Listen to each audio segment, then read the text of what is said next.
ಓದಿದವರು ತಲೆ ಎತ್ತಿ ಬದುಕುವರು ಎಂಬುದು ಗೊತ್ತಿಲ್ಲವೇ? ಸುಜ್ಞಾನದಿಂದ ಬೆಳೆದರೆ ಸಜ್ಜನರಾಗಿ ಆರೋಗ್ಯ, ಗೌರವ, ಉತ್ತಮ ಬದುಕು ಕಟ್ಟಿಕೊಳ್ಳಬಹುದು ಎಂದು ಉಪನ್ಯಾಸಕ ಹಾಗೂ ಬರಹಗಾರ ಅಳ್ಳಿ ವೆಂಕಟೇಶ್ ತಿಳಿಸಿದರು.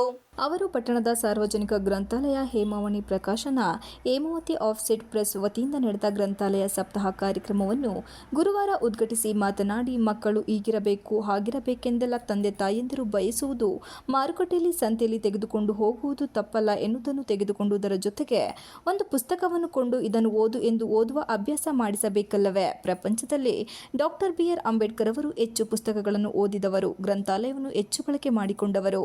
ಕುವೆಂಪು, ದ. ರಾ ಬೇಂದ್ರೆ, ರವಿ ಬೆಳಗೆರೆ ಇಂಥವರೆಲ್ಲ ಜ್ಞಾನದಾಹ ಅದರಿಂದ ಗಳಿಸಿದ್ದು ಮಹಾತ್ಮ ಇಂದು ಜೀವಂತವಾಗಿ ನೆನೆಯುತ್ತಿದ್ದೇವೆ ಎಂದರು. ಗ್ರಾಮ ಪಂಚಾಯಿತಿಗಳಲ್ಲಿಯೂ ನೀವು ಬರುತ್ತೀರಾ ಗ್ರಂಥಾಲಯಕ್ಕೆ ಎಂದು ಬಾಗಿಲು ತೆರೆದು ಕಾಯುತ್ತಿರುತ್ತಾರೆ. ಓದುಗರು ಹೋದರೆ ಅವರಿಗೆ ಪ್ರತಿ ಪಟ್ಟಣದಲ್ಲಿ ಸುವ್ಯವಸ್ಥಿತ ಸಾರ್ವಜನಿಕ ಗ್ರಂಥಾಲಯದ ಉಪಯೋಗದಿಂದ ಬದುಕನ್ನು ಕಟ್ಟಿಕೊಂಡವರ ಉದಾಹರಣೆಗಳಿವೆ ಎಂದರು.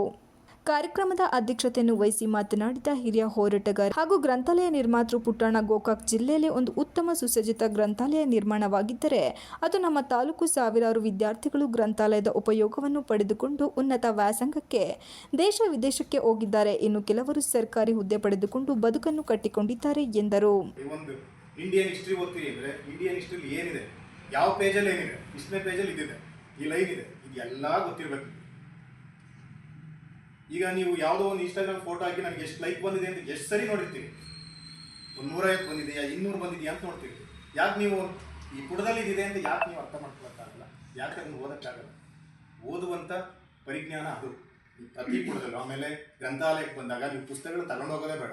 ಈಗ ಒಂದು ಚಾಪ್ಟರ್ನ ಕೇವಲ 4 ಹಾಳೆಯಲ್ಲಿ ಬರ್ಕೋಬೋದು. 4 ಲೈನಲ್ಲಿ ಒಂದು ಚಾಪ್ಟರ್ನ 4 ಹಾಳಲ್ಲಿ ಬರ್ಕೋಬೋದು. ಕೋಡ್ ವರ್ಡ್ಗಳನ್ನು ಮಾಡ್ಕೋಬೇಕು.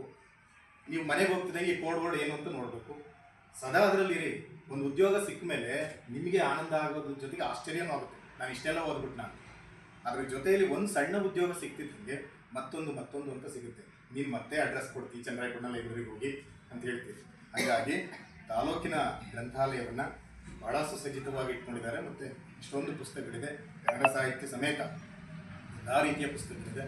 ಆ ಪುಸ್ತಕಗಳನ್ನು ನೀವು ಚೆನ್ನಾಗಿ ಬಳಸ್ಕೊಳ್ಳಿ, ಓದಿ. ಮತ್ತು ಹೆಚ್ಚು ಜನ ಲೈಬ್ರರಿಗೆ ಕರ್ಕೊಂಬನ್ನಿ, ಗ್ರಂಥಾಲಯವನ್ನು ಬಳಸ್ಕೊಳ್ಳಿ, ಜ್ಞಾನವಂತರಾಗಿ. ನಾನು ಕೇಳ್ಕೊಳ್ಳೋದು ಇಷ್ಟೇ, ಜ್ಞಾನ ಪಡ್ಕೊಂಡ್ರೆ ಅದರಿಂದ ಯಾವ ವ್ಯರ್ಥನೂ ಇಲ್ಲ. ಕಾರ್ಯಕ್ರಮದಲ್ಲಿ ರಂಗಭೂಮಿ ಕಲಾವಿದ ಮಂಜುಮಠ ನವಿಲೆ, ಖ್ಯಾತ ಭರತನಾಟ್ಯ ಕಲಾವಿದೆ ಬಿಜಿ ಶೈಲಜಕುಮಾರ್, ಪತ್ರಕರ್ತರಾದ ಮಹೇಶ್ ಎಸ್ ಬಿದಿರೆಕಾವಲು, ಪೊಲೀಸ್ ಇಲಾಖೆ ನಿವೃತ್ತ ನೌಕರರ ನೀಲಕಂಠಪ್ಪ, ಮುಷಾರಫ್ ಜಾಫರ್, ಗ್ರಂಥಪಾಲಕ ದೇವರಾಜ್ ಮತ್ತಿತರರು ಉಪಸ್ಥಿತರಿದ್ದರು. ಮಂಜುನಾಥ್, ಐಕೆ, ಟಿವಿ 46 ಮಲೆನಾಡು ನ್ಯೂಸ್, ಚನ್ನರಾಯಪಟ್ಟಣ.